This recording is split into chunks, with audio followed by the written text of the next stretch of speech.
Quando olhamos para a situação da Argentina hoje, fica difícil imaginar que ela já foi um dos países mais ricos do mundo no início do século XX, com um dos maiores PIB per capita nessa época, com uma enorme oferta de recursos naturais, um grande potencial turístico, clima e solos favoráveis à agropecuária, e sendo um grande exportador para vários países europeus.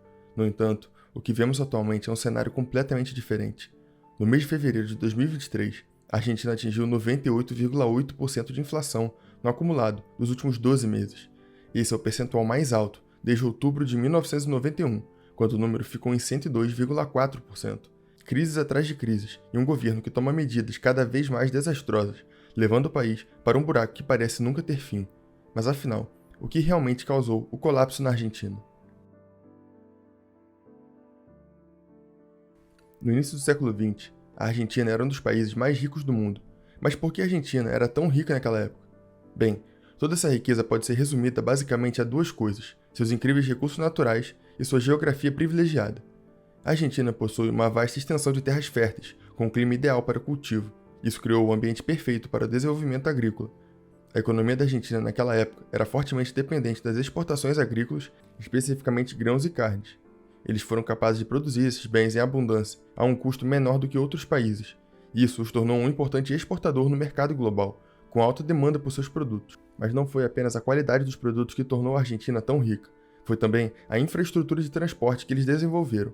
Eles construíram ferrovias e portos para transportar suas mercadorias, o que facilitou o comércio com outros países. Isso foi mais um fator que ajudou a Argentina a se estabelecer como um grande exportador, fazendo sua economia crescer rapidamente. Mas, como sabemos, os bons tempos não duram para sempre, e a economia da Argentina passaria por uma fase de grandes dificuldades. O início do século XX foi uma época de prosperidade para a Argentina, mas infelizmente durou pouco. O país dependia fortemente de seu setor agrícola para o crescimento econômico, e era um grande exportador para inúmeros países.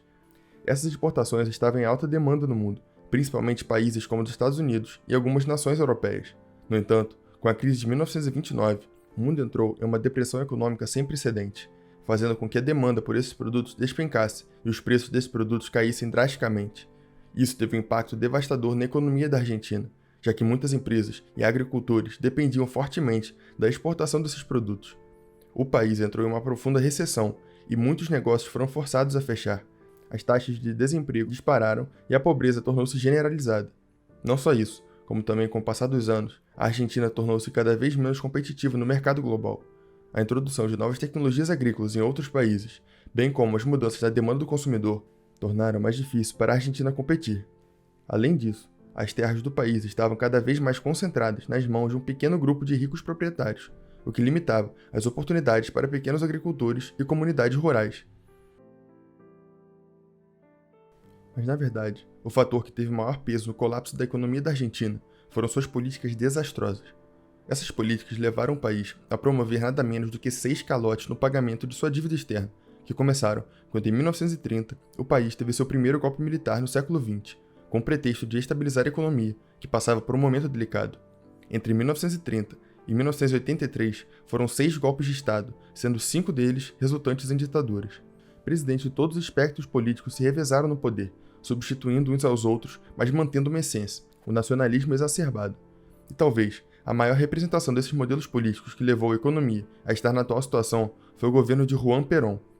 Perón, que ainda hoje é referência para boa parte do campo político argentino, incluindo o atual presidente Alberto Fernandes, deu o tom naquilo que se tornaria a ideia central de todos os governos que seguiram: compensar os problemas sociais argentinos por meio de um aumento expressivo dos gastos públicos.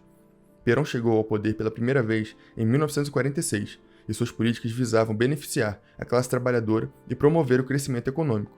Ele implementou uma série de medidas que, na teoria, visavam melhorar o padrão de vida dos pobres, incluindo aumentos salariais, programas de seguridade social e ampliação de direitos trabalhistas.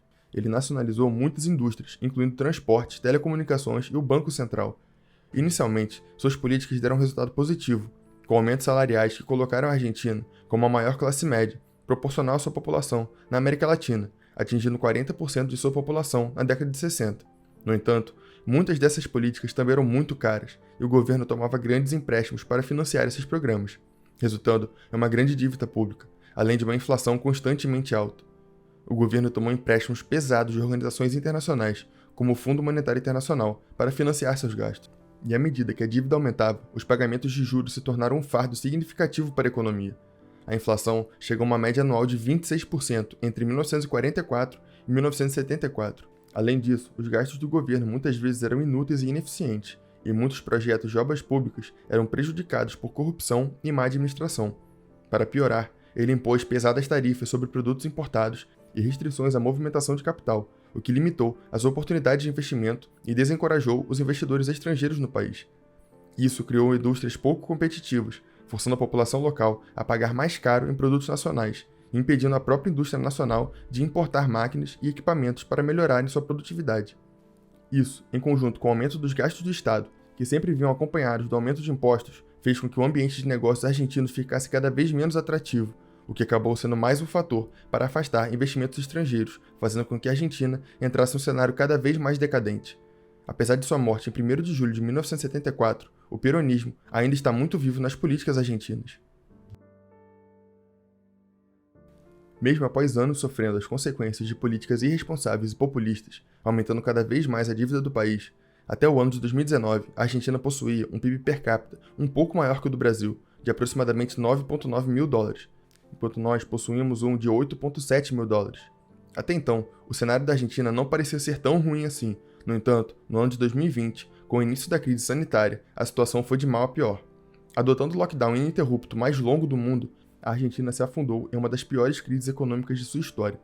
O país passou a enfrentar não só uma fuga de seus cidadãos, como também uma fuga de capital estrangeiro, não apenas pela incerteza e instabilidade política, mas pela adoção de políticas como a taxação de grandes fortunas e a crescente inflação.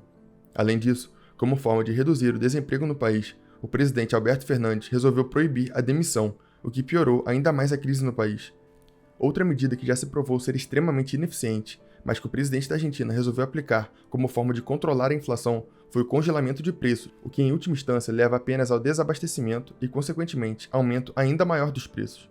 Sem contar a impressão desenfreada do peso argentino para cobrir os gastos do governo, fazendo a moeda local valer cada vez menos. Essas são apenas algumas das políticas adotadas que levou a Argentina ao caos econômico e social e que se encontra atualmente, possuindo uma inflação de quase 3 dígitos, a maior taxa básica de juros do mundo e o dólar chegando ao valor de quase 200 pesos. Com políticas cada vez mais populistas, que se mostram extremamente ineficientes, a Argentina parece que não aprendeu nada com o passado, e ao longo de todos esses anos, nós podemos observar duas grandes tendências na economia argentina e que estão diretamente ligadas. A primeira delas é o déficit fiscal, que ocorre quando o governo gasta mais do que arrecada para cumprir medidas populistas. Obviamente, o resultado disso é a segunda tendência na economia argentina, que é a inflação, fazendo com que cause um efeito dominó em toda a economia do país, afetando principalmente as classes mais pobres, gerando uma queda no poder de compra e aumento do desemprego. Isso se torna um ciclo destrutivo, pois a ideia inicial, que era utilizar o dinheiro público para trazer um bem-estar social, acaba piorando ainda mais o problema, devido à falta de responsabilidade com as despesas, trazendo ainda mais pobreza e graves crises econômicas.